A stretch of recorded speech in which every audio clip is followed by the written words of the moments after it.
Olá, o Fortuna Crítica de hoje, entrevista o fonoaudiólogo Diogo Tornilli. Essa figura que é o único, ou um dos poucos no Brasil, que trabalha com laser terapia, com eletroestimulação, ultrassom. Bem, ele vai falar melhor do que eu. Diogo, muito obrigado por ter vindo ao Fortuna Crítica. Ter você em Salvador sempre é um prazer. E aqui no Fortuna é mais ainda. Eu amo Salvador. Adoro vir aqui. É um prazer para mim estar em Salvador e muito mais ainda aqui no Fortuna Crítica. Mas me diga aí, meu amigo, o que é que... Me conte um pouco da sua história, chegou até essa especialização toda aí, o que é que o Diogo Tornilli tem de diferente, vai? Olha que pergunta difícil pra caramba, mas vamos lá. Eu acho que ninguém escolhe a fonoaudiologia de cara. Eu não conheço até hoje ninguém fonoaudiólogo que falou, meu sonho de criança era ser fonoaudiólogo. No caso do seu, era ser veterinário, né? Exato. Medo de sangue aí. Então, o que aconteceu comigo assim? Eu amo animal, acho que animal é uma das minhas paixões. E sempre foi a minha primeira ideia. A primeira coisa que eu pensei, vou ser veterinário, vou cuidar dos bichinhos. Só que eu era muito amigo do veterinário e muito entrão, então tudo que eu via, assim meio parecido com você. Então tudo que eu via eu ia lá e tentava me enfiar. E o veterinário estava fazendo uma cirurgia, eu estava lá com a minha cachorrinha e eu fui entrando, de longe eu vi a cirurgia do cachorro. Depois que eu vi aquilo, aquele sangue todo, aí eu falei, não vai rolar nunca, porque tá maltratando o bichinho, criança ainda, acho que eu tinha 6, 7 anos. E daí, aquilo ficou forte pra mim. Então, sangue não dava mesmo. Então, eu não consegui ser veterinário. Meu pai quis muito que eu fosse dentista, também não consegui, porque também tinha muito sangue. Essa coisa da primeira escolha da primeira profissão, a gente sempre quando criança, você agora me fez lembrar, eu queria ser bombeiro, eu gostaria de ser bombeiro, né? Olha, é mesmo. Primeiro incêndio, cair fora. É isso. Mas, Diogo Tornilli, me fale um pouco da fonoaudiologia, porque tem muita gente que não faz preventivo, tem muita gente que não cuida, deixa para cuidar só lá no final. Me conte toda essa história, essa confusão toda. Normalmente, é o que você está falando, as pessoas não têm nem o conhecimento que existe a fonoaudiologia até ter o problema, né? Então, normalmente as pessoas, elas começam a cantar de forma empírica, porque elas acham que tem talento. Não, e às vezes tem, e vai indo, vai se esforçando, às vezes consegue achar um lugar no mercado, faz às vezes até sucesso, e tem uma quantidade de shows imensa, só que ela não sabe como usar a voz de maneira saudável, e ela não sabe que aquilo pode prejudicá-la. Ela só descobre quando ela já está normalmente prejudicada, né?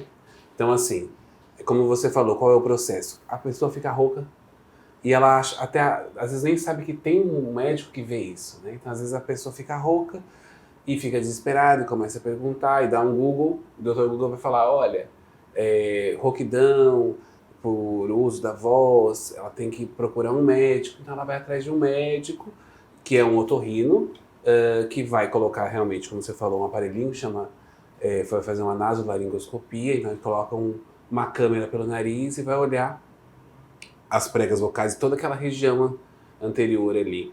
Vê também se tem desvio de septo, que às vezes tem problema de respiração.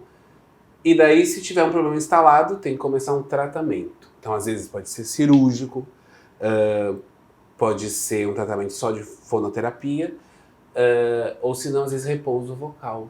Então, às vezes acontece que aquele cantor que está com uma demanda enorme, ele vai ter que ficar sem cantar. Mas assim, quem usa a voz precisa fazer tudo isso. Isso, não é só cantor. Não é só cantor. Não, os professores em geral, palestrantes, apresentadores, todo mundo que tem o uso da voz de forma profissional tem que ter um tratamento preventivo, que é o que você perguntou. Então a prevenção é arrumar antes de acontecer. Então antes de ter o problema, a gente tem que saber como usar a voz, tem que ter força, resistência, e saber como é que a gente vai usar para nunca ficar rouco. Quero mandar um grande beijo para o Dr. Yazaki, que é uma figuraça, amigo nosso. Dr. Reinaldo Yazaki, um beijo e obrigado sempre por tudo. O Reinaldo é um dos poucos médicos que é focado na voz artística. Não, ele é fantástico. Então, quando a voz está saudável, a gente tem 2 caminhos. Ou a gente pode prevenir que aconteça algum problema, ajustando com técnicas, né? Várias opções. Ou, se não, a gente pode aprimorar. Então a gente pode melhorar a qualidade do som, melhorar a musculatura, ampliar a resistência, isso tudo com exercício convencional. Agora falando dos aparelhos, né? O ultrassom, ele trabalha em nível molecular. Então a gente vai mudar a molécula do que a gente vai colocar em incidência com o uso de calor, o ultrassom. O eletroestimulação, ele vai trabalhar a fibra muscular, então ele é um pouco mais externo, né? E a laser terapia trabalha a célula, porque a gente consegue pegar aquele músculo e deixar ele mais fortinho, igual a academia, né? Só que como o músculo está lá dentro, é mais difícil de acionar do que um bíceps que está aqui fora, facinho, né? Sim. Então a gente às vezes usa os aparelhos, eles vão direto na questão que a gente quer trabalhar, por exemplo, na prega vocal, e consegue deixar ela mais forte. Você deixa o cara bom de língua, né? Também deixa o bom de língua, se precisar. Aí esse aprimoramento de outras funções, você falou, ó. Mas deixa eu falar uma coisa, Diogo. Eu tenho uma dúvida, assim, acabei de ler um livro de Rui Castro e ele comenta sobre Nelson Gonçalves, né? Um grande cantor e tal, que viveu até uma média, até um ponto fora da curva, porque se morria muito cedo naquela época. E Nelson, ele utilizou drogas, cocaína, aquelas coisas todas, isso é público, tá aí na história. Diz uma coisa, que combinação é essa que ele não perdia a voz, ele tinha aquele vozeirão até o último minuto, mas também a caixa foi desgastada pra caramba. Tem uma questão importante que ele de resistência. Esses cantores, eles tinham uma quantidade de força muito superior do que a gente precisa hoje. Mas você não tinha esse trabalho? Então, não tinha. Ele era feito de forma natural, antigamente. Mas poucos aguentavam, então a maior parte dos cantores sumiam. Porque a voz se acabava no caminho. No caso de ele ter sido ex-boxeador, essas coisas, ajuda? Claro que ajuda. A resistência física de qualquer parte do corpo, ela ajuda. Porque tem um exercício, por exemplo, que é um exercício de apoio aqui, que você, ao fazer isso, você já faz a sua prega vocal fechar um pouco e abrir. Então, se a gente pensa na ginástica, dependendo do movimento que a gente faz, a gente altera a prega vocal. Então tem tudo a ver, né? Tem tudo a ver. O cara que canta MPB, o cara que canta o Axé Music, que praticamente o Axé Music é uma maratona, o sertanejo também é outra maratona, o cara se mexe muito ali, o funk, aquelas coisas todas. A diferença em relação... A preparação para o funk e para o axé é muito parecida, porque os dois eles têm um uso físico muito grande, muscular e tal, então acaba ficando próximo, que precisa ter uma resistência física mesmo. Porque se a gente correr um pouquinho na esteira e resolver falar depois, a gente já vai ficar sem fôlego e tal. Então você imagina dançar e cantar, né? Então você tem que fazer um trabalho de resistência corporal muito grande e física para aquilo não influenciar na voz, primeira coisa. E depois tem que ver como é que a dança e qual o posicionamento da cabeça vai influenciar de como faz o fechamento da prega vocal, de como é que vai funcionar o sistema para não sobrecarregar e dar algum problema. Agora, MPB é outra coisa. Porque MPB a gente normalmente não tem tanta movimento, né? Mas tem qualidade, né? Exato. Saída, poesia maior. Isso. Então, assim, e é uma vantagem também, porque a gente consegue trabalhar a qualidade da voz melhor. Sim. Porque se a gente está com menos desgaste de energia, a gente consegue se focar na qualidade, né? Esqueci.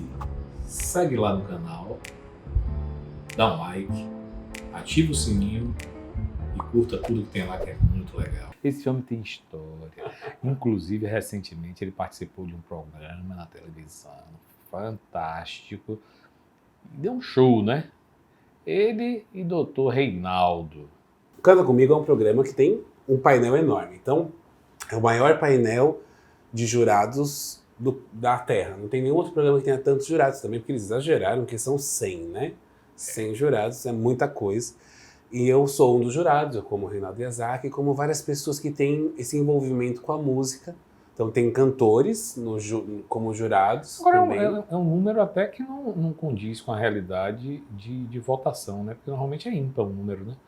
Não tem empate, né? Então, quando acontece um empate, eles fazem uma nova votação entre as duas opções. A gente tem que escolher um ou outro. No Canta Comigo ou no All Together Now dos outros países, existe um líder, é que no nosso não tem. E daí ele desempata. Então a gente gravou o Canta Comigo da Colômbia agora, e lá tinha uma líder, que era uma cantora bem importante de lá. Que é ela que desempata. Que é ela que desempatava. Mas no Brasil não tem. Não tem? Não tem. Caramba. Não tem nenhum líder. Eles quiseram, inclusive isso é muito legal da produção, acho legal falar, que eles têm um cuidado de fazer as pessoas terem a mesma quantidade de participação, os jurados. Então, todo mundo fala não sei quantas vezes. Então isso é bem legal, essa divisão que eles fazem para todo mundo ter a mesma valorização. Por isso que não tem o líder. Eu me especializei em motricidade orofacial, né, que é Legal. a mobilidade e as funções do sistema estomatognático, que é mastigação, deglutição.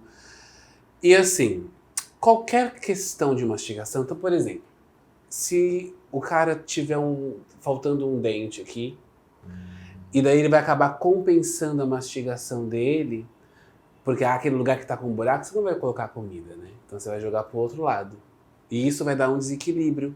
E esse desequilíbrio na hora de cantar, por exemplo, Sim, vai influenciar em tudo. Vai influenciar na articulação, em como sai a qualidade vocal e qual que é a ressonância que ele usa mais. Tem uma atriz que chegou, que ela falou que ela estava com um problema, porque a voz dela estava muito pequena e assim, intensa. E na verdade... Trava muito, né? E na verdade a questão dela era odontológica. Porque ela estava com uma má oclusão, uma encaixe. Sim. E daí ela precisava fazer esse ajuste em todos os dentes para ela conseguir falar. Eu tive um caso que eu estava no começo ainda do uso do laser, mas foi um caso bem emblemático, que eu tive um esvagamento de laringe. Sim. De um cantor e professor de canto bem conhecido na área, né, de aula de canto, que ele no jiu-jitsu, o cara fez um mata-leão, só que na hora que ele fez o mata-leão, ele gritou. Então a laringe subiu bem no lugar que o cara apertou, e aí esmagou a laringe, deformou. Mata a laringe. Deformou mesmo, foi uma coisa horrorosa. E o laser, na época, e a eletroestimulação e exercício, conseguiu voltar ao normal. Hoje ele voltou a cantar, só que ele mudou, olha que interessante, ele mudou o tipo de voz. Sim, provavelmente. Ele era um tenor. Sim. E começou a cantar mais grave, e hoje ele é um barítono. Sim. Mas aí conseguiu a qualidade e tudo, e conseguiu voltar pelo tratamento. E aí foi um caso bem extremo que eu peguei e que o cantor conseguiu... Isso. Olha como é importante o trabalho do laser, das ferramentas hoje. Me diz uma coisa, o Botox atrapalha? Muito. Muito. Mas aí eu diminuo com laser. Você diminui com laser, né? O silicone não, né? Silicone não dá pra diminuir com laser. Acho que não atrapalha, não. Mas o Botox às vezes atrapalha porque o músculo fica paralisado. Você é um homem de muitas habilidades, não só a fono. Depois que eu não quis a veterinária, digamos, né? Não aguenta sangue? Exato. Eu comecei a eu fui para as artes mesmo.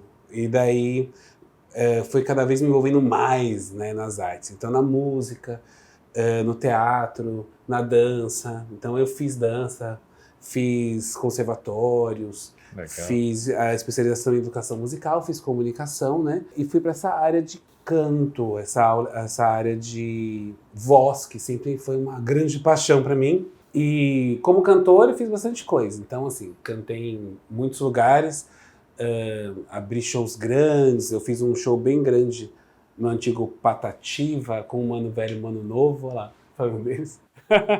Mano Velho, Mano Novo, Mano Baby, né? Mana Baby agora. Baby. Exato. Aí ele chamado Banda Ecléticos. Eu fiz bastante baile. Diogo Tornilli é assim, tudo lá. Tem que ser um pouquinho a mais.